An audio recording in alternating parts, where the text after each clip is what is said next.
성도 여러분 사랑합니다. 네. 오늘의 주제는 행복이라는 주제의 말씀을 전할까 합니다.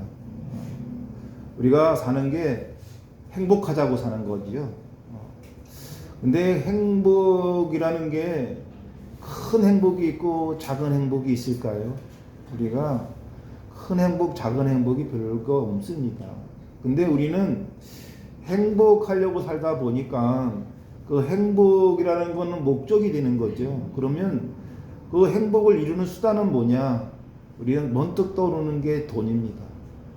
돈만 가지면은 행복할 거라는 생각을 갖게 되죠. 돈만 있으면은 행복할 수 있는데 그놈의 돈이 없어서 행복하지 않다라고 생각하는 경우가 있어요. 또 행복을 위해서 돈을 버는 건데 그 돈을 벌기 위해서 인내와 고통과 수치와 모욕을 참아가면서 돈을 벌려고 해요. 제가 늘 말씀드리지만 우리가 목적과 수단이 있는데 우리가 이 수단이 목적을 지배해서는 안 됩니다. 수단은 수단일 뿐이에요. 우리가 행복하기 위해서 돈을 버는 거지 돈이 행복을 보장해 주는 게 아닙니다. 제가 20대 때 돈을 참 잘 벌었어요. 제 나이 때 수준 애들하고 비교하면 속된 말로 게임이 안 됐습니다. 예.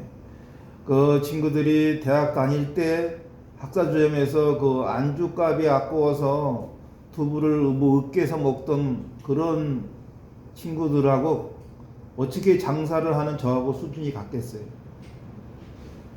그 수준 자체가 다른 삶이었고 또 제가 또 이 젊었을 때 돈을 많이 벌었기 때문에 저는 돈이 행복을 주는 거라고 확신을 했었습니다.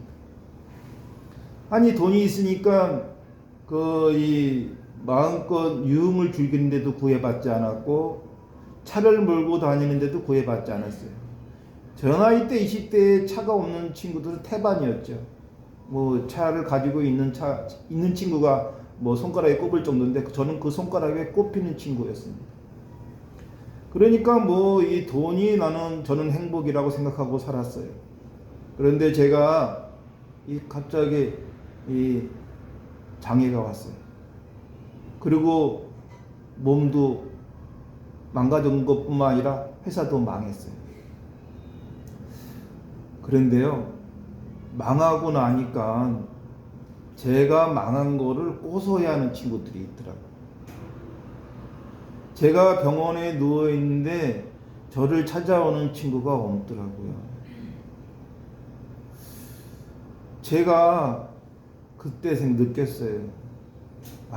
이게 돈만 벌으면은 그냥 행복을 다 지킬 거라 생각했는데 돈을 이루고 나니까 행복도 같이 없어진다 생각을 했어요.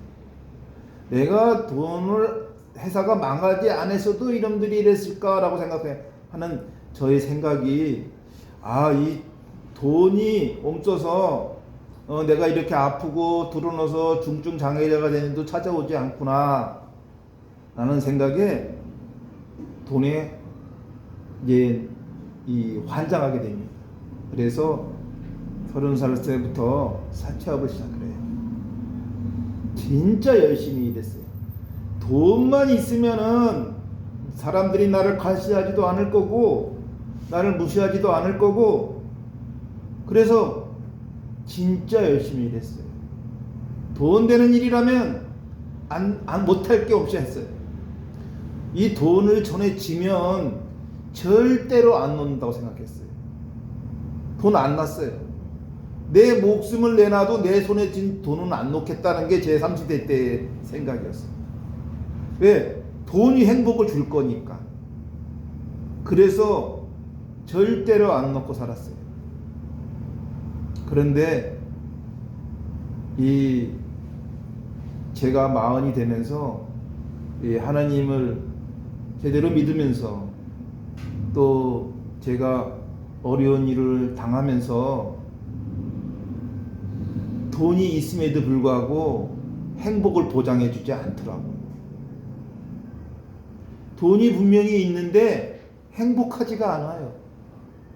그리고 제 주변에 사람이 없어요. 죄다 돈 빌려가는 애들 뿐이지 저하고 마음을 터놓고 얘기할 친구가 없더라고요. 이웃도 없더라고요. 저는 죄다 돈 빌리러 오는 거지 새끼들이라 생각을 했어요.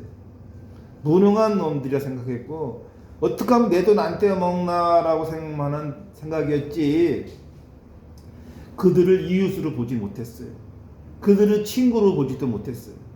그러다 보니까 제 주변엔 사람이 없더라고요. 사람이 없으니까 이게 행복이 없는 거예요. 우리가 인간이라고 그러잖아요. 인간이 뭐예요? 사람 인자에 사이가 한자입니다. 인간은 사람은요, 사람 사이에 사는 거거든요. 사람 사이에 사는데 제 주변에 사람이 없는 거예요. 그러니 행복할 수가 없는 거예요. 우리가 뭡니까? 찬양 속에도 있죠.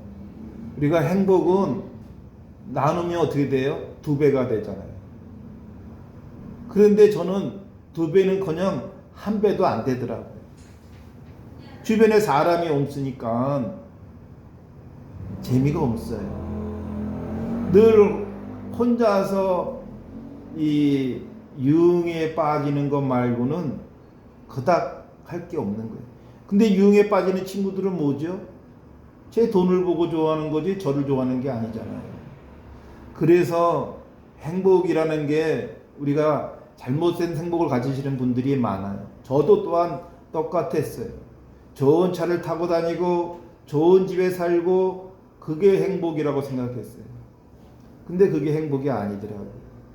행복은 사람 속에서 같이 희노애락을 느끼고 내가 어려울 때 나를 쳐다볼 수 있고 하는 게 바로 행복이라는 거죠. 제가 그 어떤 사람이 책에서 본 얘기입니다. 이 사람이 아주 성공을 했어요.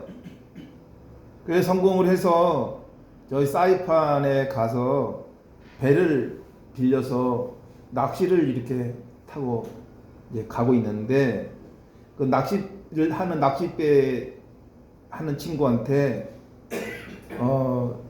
내가 이렇게 성공해서 여유롭게 이렇게 이 사이판 이 바닷가에서 이렇게 낚시를 즐기고 있다. 자네도 열심히 일을 해서 나처럼 이렇게 여유로운 삶을 살아라 라고 충고를 한 겁니다.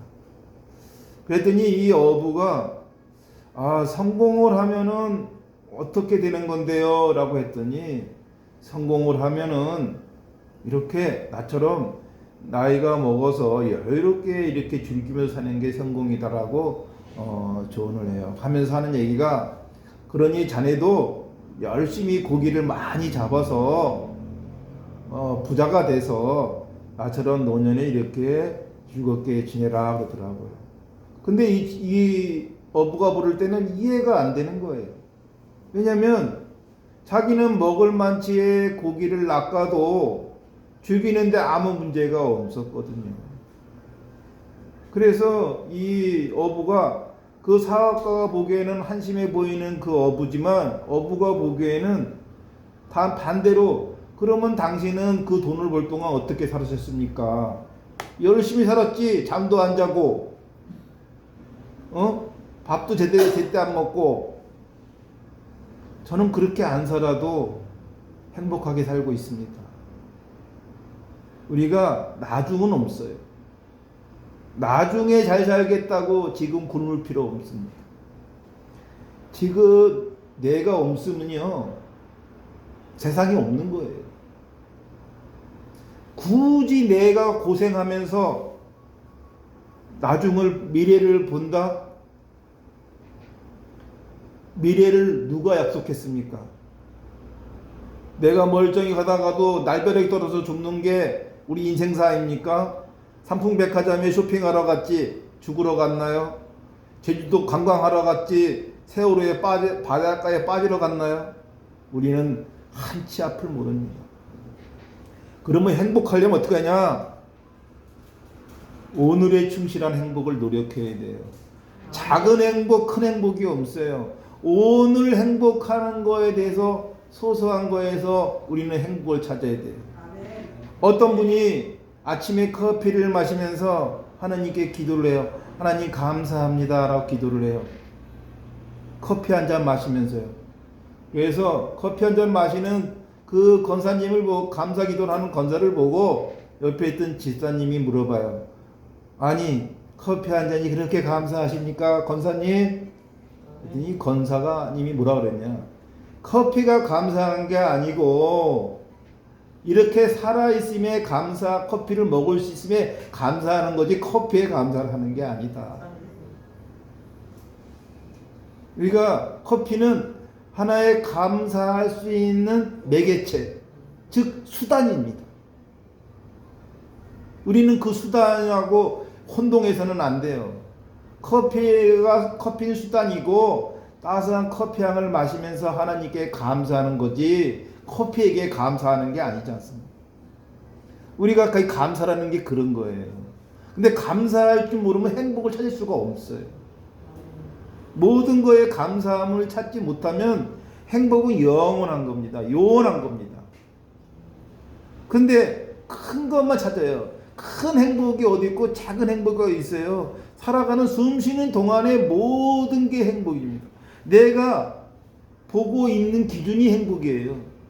어려운 일을 당했어요. 그럼 나는 불행할까요? 마음가짐입니다. 내가 지금 시련이 왔어. 어려워, 괴로워, 고통스러워. 그거는요, 하나님께서 더 큰 선물을 주시기엔 이거는 하나의 포장지라고 생각하면 행복할 수 있어요. 아멘. 그런데 이거를 왜 나한테만 이런 시련을 줄까? 내 기도바를 이렇게 안 들을까? 그러면 불행해지는 거예요. 하나님은 왜 내 마음을 몰아줄까? 우리가 하나님과 행복해지려면요, 하나님이 늘 나와 동행한다는 생각을 가지셔야 됩니다. 아멘. 동행한다는 생각을 갖게 되면 이 어렵고 힘든 것도 다 나에게 더 큰 행복을 주시기 위한, 담대함을 주시기 위한 이 상황이구나 생각하시면 됩니다. 우리가 상황을 보시라고요. 우리 어떤 상황이 생겼을 때 우리가 거기서 행복을 찾고 안 찾고는요, 그 상황이 말해주는 게 아니에요. 내 마음이 말해주는 겁니다. 내 마음이 그 상황을 보는 거예요. 똑같은 상황인데도 어떤 사람은 기쁨으로 받아들이고 어떤 사람은 비관으로 받아들여요. 예를 들어 직장을 잃었어. 실직을 했어. 그러면 나는 이렇게 하는 일마다 그렇지 하고 비관하는 사람이 있지만, 직장을 잃는 순간 나에게 좀 좋은 더 기회가 올 수 있을 거야 라고 생각하면은 똑같은 상황인데도 마음이 달라지잖아요. 우리 성도들과의 관계성도 그래요. 저 집사는 진짜 마음에 안 들어. 내가 하는 거에 꼭 눈에 튄단 말이야. 그렇게 보면은 그런 사람이 되는 거고요. 근데 그 집사는 아무 신경도 안 쓰거든. 그냥 본인이 그렇게 생각하는 거잖아요. 그러니까 본인만 괴로운 거야.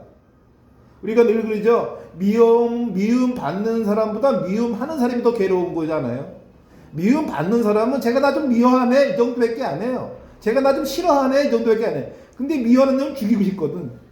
그러니까 얼마나 멍충한 거예요. 자기 마음에 이 마음을 갉아먹는 거예요. 그럴 필요가 전혀 없잖아. 왜?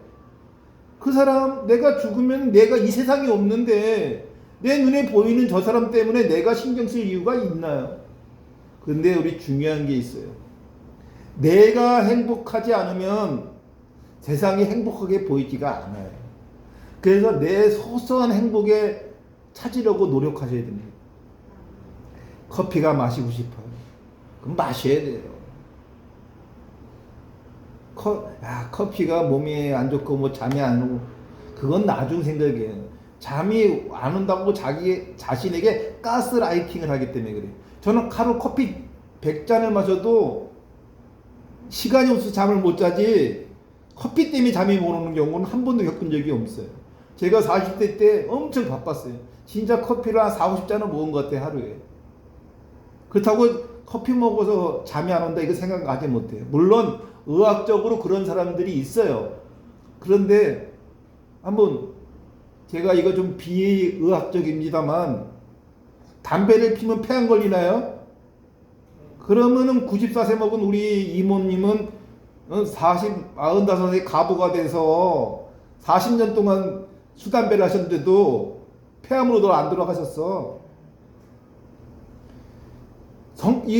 우리 이모를 떠나서 법정 스님은 어때요? 산속에서 저음하게 마셨던 우리 법정 스님도 70들의 폐암으로 돌아가셨습니다. 우리가 내 생각에 그렇다 하면 그런 거예요. 우리가 하나님을 믿잖아요. 믿는다 말만 믿는다 그래요. 하나님을 믿는다면 하나님은 전지전능하신 분입니다. 전지 모든 것을 안다는 거예요. 전능 모든 것을 능한다는 거예요. 그러면 내가 담배를 펴서 하나님 폐암을 걸리는 게 아니라 내 다른 건강 습관이 폐암에 걸릴 수가 있는 거예요. 내 다른 습관. 그게 뭐냐? 마음의 병이에요. 나를 미워하는 사람이 장수할 수 있을까요? 낙천적으로 살면요 아무것도 아닌데 생각해 보시오. 담배 피면 폐암 걸리는데 담배 피면 폐암 걸리는데 자기 수술해서 가스라이팅을 하는데 폐암 안 걸리겠어요? 안 걸린 폐암도 걸려요. 저는 마음에 그런 거예요. 우리가 그 옛날 우하에 사명당이라는 그 스님이 있지 않습니까? 여기서 이 사명당이 일본에 가서 이 일본 놈들이 이 사명당을 태워주려고 밖을 태우는데 얼음빙자 딱 써놨더니 안에 고드름이 밖에서 불이 나는데 안에 고드름이 났다는 거 우화가 있잖아요. 우리가 그 마음이 그런 거예요. 밖에 불이 나도요 내가 마음 춥다 그러면 추운 거예요. 우리가 돈이 없으면 추워요. 그렇죠? 돈이 없으면 괜히 추워. 근데 돈이 많으면 안 추워. 마음이 그런 거예요. 일이 잘 안 되면 괜히 짜증이 나요. 근데 일이 잘 되면 짜증 날 일이 거의 없어요. 딱 봐도 짜증 나네. 상황은 짜증 나는 거야. 근데 내가 안 짜증 난다니까요. 그러니까 모든 건 내 마음의 행복인데 소소한 것의 행복을 무시하고 살면 큰 행복도 오지 않는다. 오늘 행복하지 않은 사람이 내일 행복할 거라고 기대하지 말라는 거죠. 우리가 자칫 내가 이렇게 말하면 그냥 놀자 먹자 뭐 내일은 없으니까 오늘 실컷 마시고 놀고 즐기자 이런 뜻으로 이제 그 곡해하시는 분이 있어요. 저는 그거는 제 할 일이라 그냥 하는 거고 이 일하는 과정에서의 어떠한 소소함에 있어서 상처받지 마시라. 성도들 간에서 어떠한 갈등도 상처받지 마시고 기쁜 마음으로 전도하십시오. 기쁜 마음이 되는 것은 상대를 위한 게 아니라 나 자신을 위한 겁니다. 그 행복하라고 하는 것이 이 하나님 말씀입니다. 우리 성경에 제가 이 잠언서와 전도서와 이 시편을 보면은 시편이 뭡니까? 그저 그냥 하나님 찬양하는 노래입니다. 그렇죠? 시편이 하나님을 찬양하는 노래예요. 시예요. 왜 찬양할까요? 왜 다윗은 그렇게 하나님을 찬양했을까요? 하나님이 주신 권능과 영광을 몸소 겪었기 때문에 가능해요. 근데 다윗도 시련이 있었죠. 어느 순간 큰 시련이 온다는 건 나에게 앞으로 큰 행복이 온다라고 믿으십시오. 아멘. 지금에 있는 소소한 시련에 대해서 무덤덤하게 사십시오. 아멘. 그러면 더 큰 행복이나 더 큰 행복이 찾아올 거를 우리는 하나님을 믿어야 됩니다. 아멘. 우리가 믿습니다 말할 필요가 없어요. 늘 기도가 하나님을 믿는 행위입니다. 우리가 사랑하는 것이 기도입니다. 사랑하지 않으면서 행복하려고 하고 사랑하지 않으면서 하나님께 은혜 받으려고 한다는 것은 그냥 배은 망덕입니다. 여태까지 이 삶에 있어서 이 은혜를 주신, 이 살아있음의 은혜를 주심에 대한 배은 망덕은 뭐냐? 이웃을 사랑하지 않고 형제를 사랑하지 않고 가족을 사랑하지 않는 거라고 봅니다. 우리가 이 나무를 보면요, 뿌리가 깊은 나무는 어지간해서 흔들리지 않지만 우리는 뿌리를 보지 않아요. 우리는 무성한 나무와 열매만을 보지 우리가 뿌리를 보지 않지 않습니까? 우리 그 아카시아 나무 아시죠? 아카시아 나무가 뿌리가 얇아요. 그래서 산사태에 제일 먼저 무너지는 나무가 아카시아 나무입니다. 이 강남에 있는 그 산이 넘어질 때도 아카시아들이 다 넘어진 건데, 아카시아가 빨리 자라요. 아주 번성합니다. 뭐 10년만 되면 어마어마하게 커져요. 나무의 속도가, 성장 속도가 굉장히 빠릅니다. 번식력도 굉장히 강해요. 그 어지간한 나무에 아카시아 나무가 없는 벌거숭이 산에도 아카시아 나무가 제일 먼저 자라요. 그런데요, 뿌리가 약해서 산사태가 나면 제일 먼저 무너집니다. 이 태풍에도 제일 약한 게 아카시아 나무예요. 그래서 아카시아 나무는 가로수를 심지 않아요. 빨리 자라오니까 빨리 적용하기 좋다고 생각해서 길러야 되는데 안 길릅니다. 왜? 가로수에 아카시아 나무였다간 다 그냥 태풍에 무너집니다. 얼른 보기 좋으라고 심을 수는 있지만 그게 나중에 문제가 되죠. 그런데 소나무는 어떤가요? 바위 사이사이 틈 사이까지도 뿌리가 내려갑니다. 겉에서 보면 저 산 위에 바위밖에 없는데 거기 소나무가 있어. 어떻게 저 소나무가 살까? 바위 사이사이로 그 뿌리가 내려가서 태풍이 와도 부러지지가 않아요. 우리는 뿌리를 보지 않고 어떻게 저 바위 위에 소나무가 있을까 생각하지 않습니까?